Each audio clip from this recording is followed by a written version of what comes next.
if you look at this verse, Drag you down below, down to the devil's shore, to be his guest for. I mean, it's really what we call dum-dum riffs, you know? But there's just pure energy and there's something like really driving about these things. So I think you can use the guitar as like a musical instrument, obviously, but you can also use it as like a driving force. Oh, yeah. It's like a force of nature. Totally. And what I think the bridge does exceptionally well is it takes that and it just makes you want to fucking bang your head into a wall. Yeah, you use it like a percussive element. And that's why it's important to get like kind of a wall of sound when you're getting these recorded, you know. It's all about impact, not really the musicality of it. And here's where it all comes together.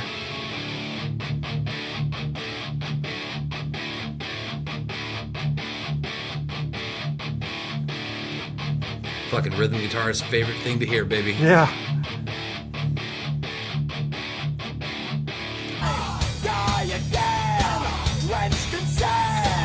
That might be the best part, the best secret part of this entire song.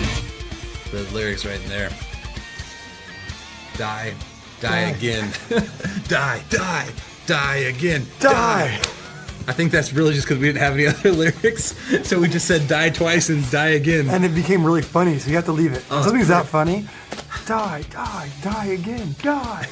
Literally just saying the word die again. And, you know, Jimmy was around during that lyric as well, and when you have 5 people that think that's hilarious, It's so funny. then you have to keep it. Kind of like when Jimmy says skull in Save Me. It's just like, why does he say skull? It has nothing to do with the song, but you have to leave it. That's my all-time favorite. Die. Let's hear Die it. again.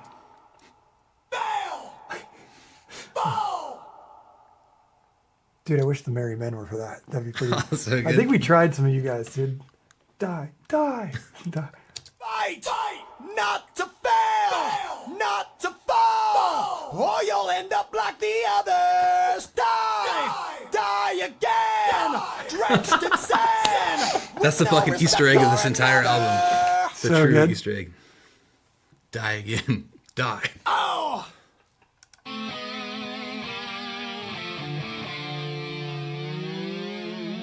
Down, feel the fire, feel the hate. Your pain is what we What is that right there?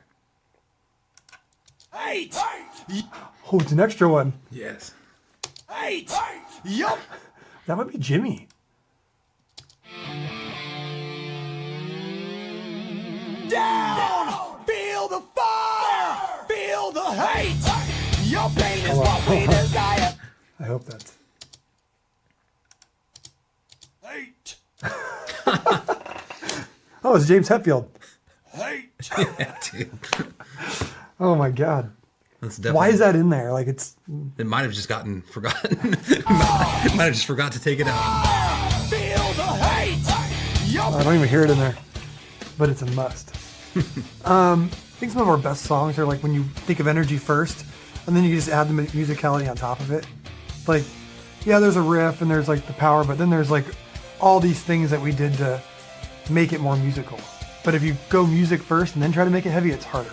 It doesn't usually translate as well. No, absolutely. So That's how you get dynamics, you know? totally worry about one thing, the feel and the heaviness, and then you can work on the notes later. And then this is like the one little variation in the song where we had the piano come in and like, because honestly, the key it was in, or there's something going on to where it felt really cheesy and typical to go straight back into the chorus out of that part. And so we came up with this, we had to Avengify it. We had to do something. And I know they may seem real, Is these vocals in here? but our lives made up. Let's try this again. And I know you hear their voices. And I know they may seem real. A little GNR-ish when you just listen to it like Yeah. that.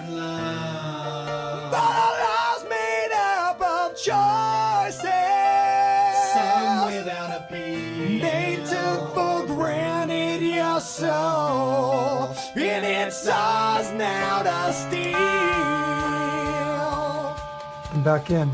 I mean, I'm really proud of this song because of the transitions and stuff. Like, I think it keeps interesting. It's not, you know, full on schizophrenic like System of a Down. The parts are longer, but I think it adds a lot of depth to it.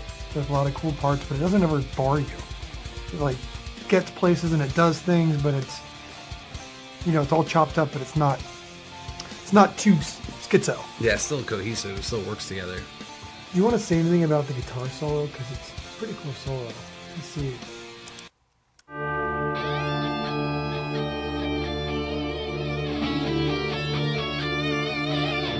Yeah, just coming back to the spookier notes, and then it kind of gets a little boozy feeling. Yep. But I remember when Sin was recording, sitting there and really trying to get everything had to be perfect for this album. So it was like the most vocal you're ever going to hear me. Like, yeah, we got to do this. We should try this. You know, let's put a dual here. Like, really kind of coach. Like, he's the best guitarist ever. But like coaching it so it just is perfect. And I think everyone was putting their input because we knew what was on the line to make this album perfect. And in all aspects, vocals, everything had to do it justice. Because in all honesty, we didn't know what was going to happen after we released this album. It might have just been, you know, the final piece of the puzzle. I mean, could do him justice and say it was just a one take. Yeah. He just came up with it and bangs out. But it's one of my favorite solos. I think it's just so cool. Fits the song so perfect, and I just wasn't happy about having to learn those duels. That's like classic because it's like straightforward if it gets to the point, but it's not too arty. It fits perfectly for this song. Yeah. I also like the end, like the third chorus, how we slow down.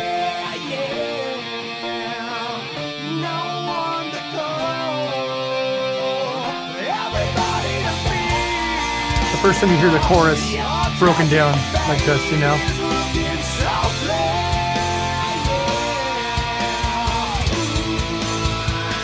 It's your fucking nightmare.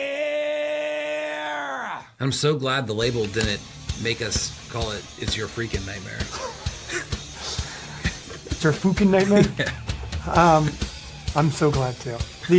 I think one of those, like that whole trick with changing up the chorus and the, you know, slowing stuff down or doing different tempos over your chorus, I kind of learned that from Jimmy.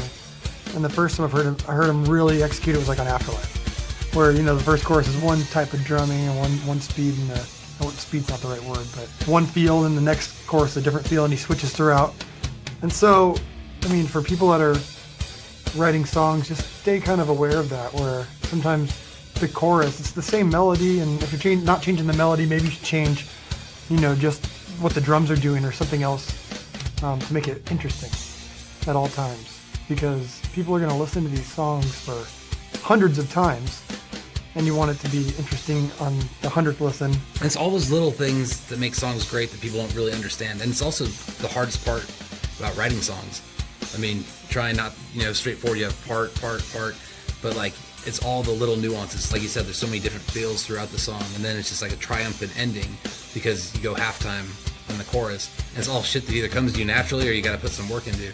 Yeah, yeah, totally. No, it's definitely one of those things that you have to kind of go over it and go, okay, where am I getting bored? Where does this just not do it for me? You know, and it's a process. And that's even a song that, like a song like this probably came easier than most because it you know, it came to us, but at the same time, so many things need to be worked out for it to work.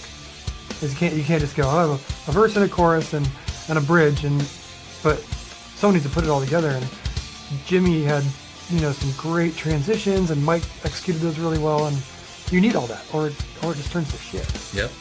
So, nightmare.